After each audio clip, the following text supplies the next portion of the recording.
Gandhi knowledge bank के इस YouTube channel पर मैं विवेक आप सभी का स्वागत करता हूं। दोस्तों कॉम्प्लेक्स में हम एक और इंपॉर्टेंट टॉपिक आपके लिए लेकर आए हैं। अब ये लगभग एक्सरसाइज कंप्लीट होने वाली है।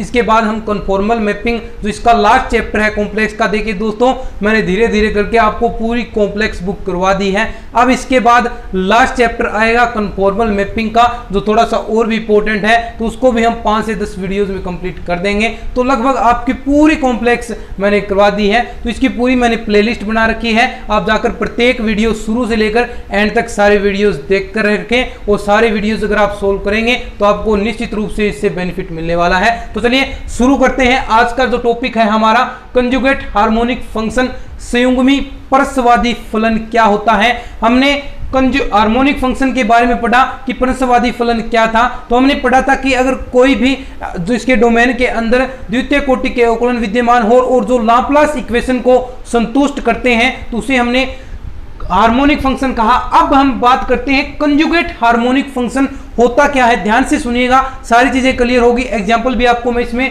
करवाने वाला हूं जो आपको आराम से इस चीज को टॉपिक को क्लियर कर देगा। तो यहां पर फंक्शन देखिए क्या है। If a function f z u plus iota v, कोई फंक्शन है मेरे पास एफ जेड इज एनालिटिक, अगर वह विश्लेषिक फलन है in any domain, then u and v both are harmonic in that domain and are called conjugate harmonic. क्या है, मान लीजिए कि मेरे पास कोई फंक्शन एफ जेड है, आराम से समझिए, एफ जेड है u प्लस आयोटा v के रूप में, जहां पर u और v x y के फलन होते हैं। इज एनालिटिक फंक्शन, वह विश्लेषिक फलन है इन एनी डोमेन, किसी भी प्रांत के अंदर अगर वह विश्लेषिक है तो u और v क्या होंगे, कॉन्जुगेट हार्मोनिक फंक्शन होंगे, संयुग्मी परस्वादी फलन होने वाले हैं। इतनी सी डेफिनेशन है। यानी कोई फंक्शन एनालिटिक फंक्शन है, विश्लेषिक फलन है, तो उसमें जो u और v है वो दोनों क्या होंगे, कंजुगेट हार्मोनिक फंक्शन, संयुग्मी परस्वादी फलन होंगे। कैसे होंगे, एग्जांपल देखिए आप। एग्जांपल से समझाता हूं आपको मैं। एक बढ़िया सा एग्जांपल इस चीज को क्लियर करता है। देखिए एग्जाम्पल, मान लीजिए मेरे पास u बराबर है e की पावर x कोस x, या कोस y मान लीजिए, या कोस x मान लीजिए, कोस y, क्योंकि दोनों अलग अलग फंक्शन x और y के फलन है, ये तो x x का ही हो गया। v बराबर मान लीजिए e की पावर x साइन y। अब हमें दर्शाना है u और v क्या है, कंजुगेट हार्मोनिक फंक्शन है, संयुग्मी परस्वादी फलन होंगे। किस प्रकार होंगे, देखिए हमें पता है फंक्शन एफ जेड बराबर क्या होता है, u प्लस आयोटा v। इसके बहुत सारे क्वेश्चंस आने वाले हैं दोस्तों, एग्जाम में निश्चित रूप से ऐसे क्वेश्चन पूछे जाते हैं। तो इस टॉपिक को आप यहीं पर क्लियर कीजिए। एनालिटिक फंक्शन हुआ और ये कंजुगेट फंक्शन हुआ, हार्मोनिक फंक्शन हुआ, इन चीज को आप यहीं पर क्लियर करें, क्योंकि अब जब आप एक्सरसाइज के क्वेश्चन करेंगे तो सारे क्वेश्चन इसी से रिलेटेड होने वाले हैं। जब मैं क्वेश्चन कराऊंगा तब आप देखिएगा इसके एक्सरसाइज के क्वेश्चन, अब हम इसके बाद क्वेश्चन करने वाले हैं ये टॉपिक पूरा होने के बाद। तो देखिएगा, आप देखेंगे कि सारे ही क्वेश्चन इसमें है। तो इस टॉपिक को ध्यान से समझते रहें। देखिए एफ जेड बराबर u प्लस आयोटा v, अगर मैं ऐसा करता हूं तो e की power x cos y plus e की power x sine y, e की पावर x मैं कॉमन निकाल लूंगा, कोस y, और v आपको पता है हमेशा आयोटा v है, तो यहां पर प्लस आयोटा साइन y। अब देखिए e की पावर x यहां पर है कोस y plus iota sine y, cos theta plus iota sine theta, आपको पता है e की पावर आयोटा थीटा की वैल्यू होती है, तो वो वैल्यू यहां पर e की पावर आयोटा थीटा की जगह e की पावर आयोटा y आएगा। तो इस प्रकार e की power x plus iota y आएगा। x प्लस आयोटा y आपको पता है क्या होता है, e की पावर z होगा, और ये e की पावर z आपको पता है दोस्तों एनालिटिक फंक्शन होता है, हमने प्रूफ किए हैं एनालिटिक फंक्शन होगा। आपको एनालिटिक फंक्शन की जो डेफिनेशन है वो भी पता होगी। एनालिटिक फंक्शन की डेफिनेशन के लिए कि सीआर समीकरण को संतुष्ट करना चाहिए। सीआर समीकरण संतुष्ट करने के साथ साथ जो इसका अवकलन है वो भी क्या होना चाहिए, निश्चित होना चाहिए, अद्वितीय होना चाहिए, यूनिक होना चाहिए, तब जाकर ये फंक्शन एनालिटिक फंक्शन होगा। और एनालिटिक फंक्शन है तो हमने डेफिनेशन थी, अगर कोई फंक्शन fz बराबर u plus iota v analytic function है तो उसमें जो u और v है उस डोमेन के अंदर संयुग्मी पंचवादी फलन होंगे, कंजुगेट हार्मोनिक फंक्शन होने वाले हैं। यही डेफिनेशन मैंने आपको समझाई है और ये चीज आप समझ चुके होंगे। देखिए ये चीज है। अब इसके बाद इसके क्वेश्चंस आने वाले हैं बहुत सारे दोस्तों। अगर आप एक्सरसाइज के क्वेश्चन करेंगे, बुक उठाएंगे, तब आपको पता चलेगा सारे क्वेश्चन इसी से में है। जो मैंने टॉपिक्स कराए हैं वो आप अगर टॉपिक करेंगे तो सारे क्वेश्चन आप कर पाएंगे। तो ये जो टॉपिक्स मैं करवा रहा हूं या तो आप इन्हें लिख लें, अच्छी तरीके से नोट्स बना लें, या फिर आपकी बुक में तो है बुक का ही मैं पढ़ाता हूं, तो बुक में से भी आप साथ में बुक ओपन रखा करें और सारी चीजें आप क्लियर कर लिया करें। तो दोस्तों अब इसके बाद मैं बढ़ता हूं एक थ्योरम की ओर। एक थ्योरम का स्टेटमेंट लिख देता हूं और उस थ्योरम को मैं समझाने का प्रयास करता हूं। इंपॉर्टेंट थ्योरम है, छोटी सी थ्योरम है, लेकिन ये क्वेश्चंस जब हम सॉल्व करेंगे तो उस वक्त बहुत हमें काम आने वाली है।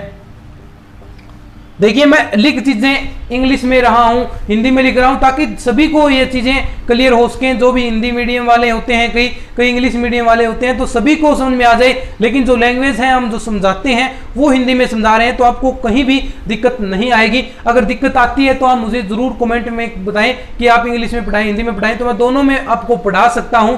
लेकिन ज्यादा मैं फोकस हिंदी की तरफ रखता हूं। लेकिन फिर भी ऐसा भी नहीं है कि इंग्लिश वालों को समझ में न आए, तो इंग्लिश वालों के लिए भी हम इस तरह के वर्क करते हैं। तो थ्योरम देखिए, थ्योरम का स्टेटमेंट क्या है। If in A domain harmonic function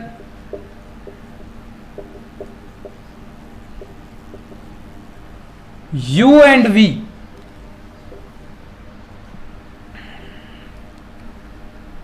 satisfy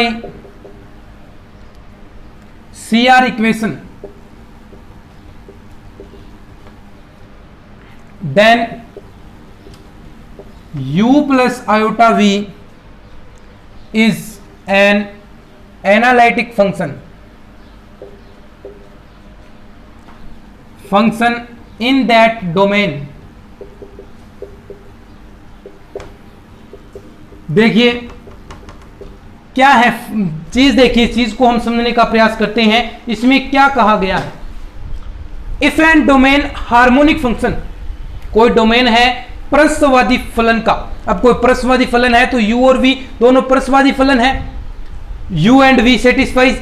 और यहां पर प्रस्वादी फलन के साथ साथ कह रहा है कि जो u और v है वो सेटिस्फाई करते हैं CR इक्वेशन को, कोची रीमान इक्वेशन जो मैंने एनालिटिक फंक्शन के लिए आपको पढ़ाई थी, उस इक्वेशन को ये संतुष्ट करते हैं। वो इक्वेशन आपको पता होगी क्या होती है, del u upon del x बराबर del v upon del y,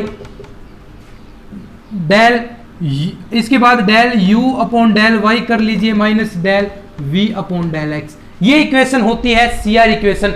अब क्या कहता है, इस थ्योरम को समझिए। If an domain harmonic function u and v satisfy CR equation, harmonic function दे दिया हमें डोमेन, हार्मोनिक फंक्शन के डोमेन के अंदर u और v CR इक्वेशन को संतुष्ट करते हैं, then u plus v is an analytic function in that domain। क्या कहा है, कोई हमें प्रस्वादी फलन दे दिया और साथ साथ कहा है कि u और v CR इक्वेशन को संतुष्ट करते हैं, तो u plus v जो फंक्शन है f z की वैल्यू u plus v ये क्या होगा, एनालिटिक फंक्शन होगा। ये हमें प्रूफ करना है, बहुत आसान है। देखिए सबसे पहले तो इसने कह दिया कि ये प्रस्वादी फलन है, तो मैंने आपको बताया था हार्मोनिक फंक्शन के बारे में जब हम पढ़ रहे थे, तो मैंने आपको साफ साफ कहा था कि कोई फंक्शन हार्मोनिक फंक्शन होगा यदि वह उसके जो डोमेन के अंदर द्वितीय कोटि के दो अवकलन विद्यमान होंगे, डबल ऑर्डर के जो डिफरेंशियल है उसके मौजूद होंगे और CR समीकरण को यह संतुष्ट करता है। तो एनालिटिक फंक्शन की शर्त होती है, एक तो CR समीकरण को संतुष्ट करना चाहिए u और v जो कर रहे हैं, दूसरा उसके अवकलन विद्यमान होने चाहिए, अवकलन कंटिन्यूअस होने चाहिए, डिफरेंशियल कंटिन्यूअस होने चाहिए। ये हमने दो शर्त पढ़ी है इसकी, डिफरेंशियल कंटिन्यूअस होने चाहिए। डिफरेंशियल कंटिन्यूअस, तो यहां पर देखिए परस्वादी फलन है, कंजुगेट हार्मोनिक फंक्शन है, तो उसमें द्वितीय कोटि के दो अवकलन विद्यमान है, तो यही उसने कहा है, और दोनों इसके अवकलन विद्यमान है, सीआर समीकरण को संतुष्ट करता है, तो क्या ये एनालिटिक फंक्शन नहीं होगा? तो ये इस एनालिटिक फंक्शन की शर्त को पालन करेगा, यही हमें प्रूफ करना है और यही हम प्रूफ कर चुके हैं। अब देखिए एक इंपॉर्टेंट टॉपिक आता है जो बार बार क्वेश्चन पूछे जाते हैं, उससे संबंधित वो चीजें हम क्लियर करते हैं। अब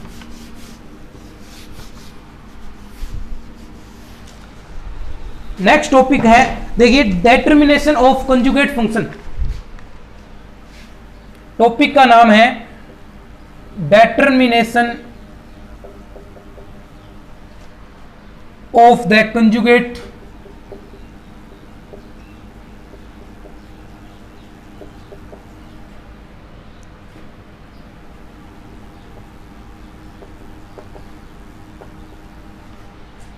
हमें संयुग्मी फलन का निर्धारण करना है। हमने कंजुगेट के बारे में पढ़ लिया, संयुग्मी फलन होता क्या है, लेकिन अब जो टॉपिक है वो ये कहता है डिटरमिनेशन, इसकी वैल्यू निर्धारण करना है। यानी अगर एक दो मान लीजिए मेरे पास कोई फंक्शन है, लेट एफ जेड बराबर यू प्लस आयोटा वी, ये एक एनालिटिक फंक्शन है, ये चीज मानिए आप, एनालिटिक फंक्शन है,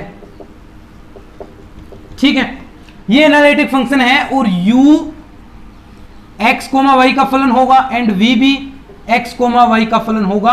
अगर इनमें से एक फलन ज्ञात हो, क्या कह रहा है, अगर इसमें से एक फलन ज्ञात हो तो हमें दूसरे का निर्धारण करना है कि ये क्या होगा, इसकी वैल्यू क्या होगी। तो ये चीजें हमें इसका निर्धारण हो जाएगा। अगर ये वैल्यू ये ज्ञात है और ये हमें निकालनी है तो इससे इसका निर्धारण हो जाएगा, इससे कंजुगेट फलन का निर्धारण हो जाएगा, इससे कंजुगेट वैल्यू आ जाएगी। कैसे आएगी वो चीज समझिए। हमें निकालना है v को निकालना है। फर्स्ट ईयर में, अगर फर्स्ट ईयर में आपके एक बुक आती है जिसमें हम इस प्रकार की चीजें निकालते हैं, तो डेल v हमें इस चीज का निर्धारण करना है, तो del v upon del x, ये फॉर्मूले आप पढ़े हुए हैं आपके, तो मैं इसमें ज्यादा आपका टाइम वेस्ट नहीं करूंगा, तो आप ये सारी चीजें जानते हैं। तो del v upon del y dy, ये चीजें आप पढ़ चुके हैं, सारी चीजें आपने क्लियर की हैं।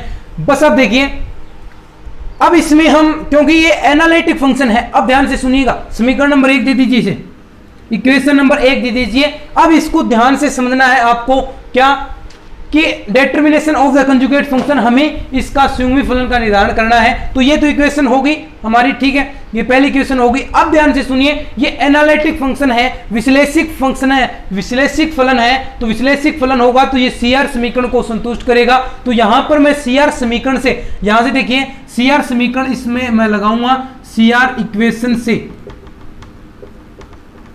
अब देखिए सीआर इक्वेशन आपको पता है, डेल वी, मैं अभी बताइए आपको, del v upon del x की जगह आप क्या रखेंगे, del v upon del x की जगह minus del u upon del y d x, plus del v upon del y की जगह आप del u upon del x d y. Clear हो गया। अब देखिए यहां पर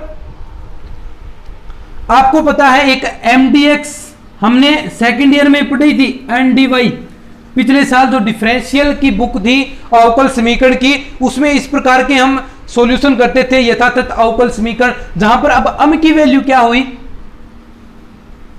m की value minus del u upon del y, और n की वैल्यू देखिए del u upon del x। अब इन्हें सोल्व करने के लिए हम एक चीज का प्रयोग किया करते थे, बहुत आसान है दोस्तों, चीजों को बस थोड़ा सा समझना है, बाकी आपको और कोई दिक्कत नहीं आएगी।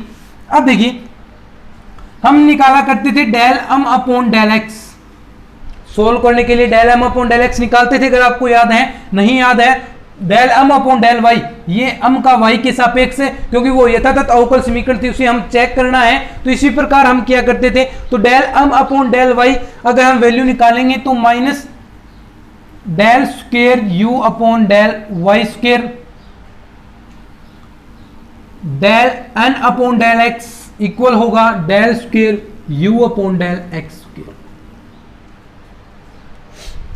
अब ये कहा है कंजुगेट फंक्शन है, कंजुगेट हार्मोनिक फंक्शन है, संयुग्मी परस्वादी फलन है, तो संयुग्मी परस्वादी फलन में जो परस्वादी फलन हमने पढ़ा था हार्मोनिक फंक्शन में, उसमें मैंने आपको बताया था कि वो u और v लाप्लास इक्वेशन को संतुष्ट करते हैं। तो यहां पर वो फंक्शन u और v लाप्लास इक्वेशन को भी संतुष्ट करेंगे, u एंड v लाप्लास समीकरण को भी संतुष्ट करेंगे। वो क्या होती है साहब, वो del square u upon del x square plus del square u upon del y square equal 0। अगर 0 है तो यहां से del square u upon del x square equal minus del square u upon del y square. अब देखिए यहां से तुलना कीजिए आप, क्या ये वैल्यू सेम नहीं है क्या? यहां से अगर हम पुट करते हैं ये वैल्यू, तो यहां से ये देख लीजिए दोनों माइनस के इक्वल हैं, तो यहां से क्या हुआ, del m upon del y equal del n upon del x। अगर ऐसा होता है तो ये इक्वेशन यथातथ अवकल समीकरण कहलाती है, यथातथ अवकल समीकरण। और इसके सॉल्यूशन के बारे में हमने पढ़ चुके हैं, सॉल्यूशन यथातथ अवकल समीकरण कहलाएगी del m upon del y equal होगा del n upon del x, जो इक्वेशन क्या कहलाएगी, यथातथ अवकल समीकरण कहलाएगी। और इसके सॉल्यूशन के लिए हमें क्या करना पड़ता है, जो हमने इक्वेशन 1 निकाली थी dv, क्योंकि v निकालना है, u तो हमारे पास है ही, तो dv यहां पर del v upon del x dx plus del v upon del y dy, जो समीकरण नंबर 1 दी थी। तो इसी अगर यथातथ अवकल समीकरण है तो इस समीकरण का जो इक्वेशन है इसका हम समाकलन करेंगे, इंटीग्रेशन, और इंटीग्रेशन करेंगे तो यहां से v की वैल्यू हमें मिल जाएगी, और v की वैल्यू निकाल लेंगे, जो भी वैल्यू आएगी तो उससे क्या होगा, उससे इसका निर्धारण हो जाएगा, इससे इसकी v की वैल्यू आ जाएगी। और v की वैल्यू ही हमें निकालनी थी, u और v हमें एक देर का है उसमें से, तो हमें दूसरे का निर्धारण करना है। तो u और v का निर्धारण करने के लिए अगर v दिया हो तो u का इस प्रकार से निर्धारण कर सकते हैं, और u दिया है तो हमने v का निर्धारण समझ लिया कि किस प्रकार हम कर सकते हैं। तो दोस्तों आज के इस वीडियो में अब तक हमने क्या पढ़ा है दोस्तों, सबसे पहले मैंने आपको बताया कंजुगेट हार्मोनिक फंक्शन क्या होता है। हमने बताया कि कोई फंक्शन अगर एनालिटिक फंक्शन है किसी डोमेन के अंदर एफ जेड बराबर u प्लस आयोटा v, अगर कोई एनालिटिक फंक्शन है तो जो u और v होंगे वो कंजुगेट हार्मोनिक फंक्शन होंगे, संयुग्मी परस्वादी फलन होंगे। दोबारा हमने एक थ्योरम पढ़ी, उसके बाद हमने इसका निर्धारण के बारे में पढ़ा, किस प्रकार किया, वो सारी चीजें आपने देख ली है। अब हम क्वेश्चन करेंगे नेक्स्ट क्लास में, तब तक के लिए धन्यवाद, जय हिंद।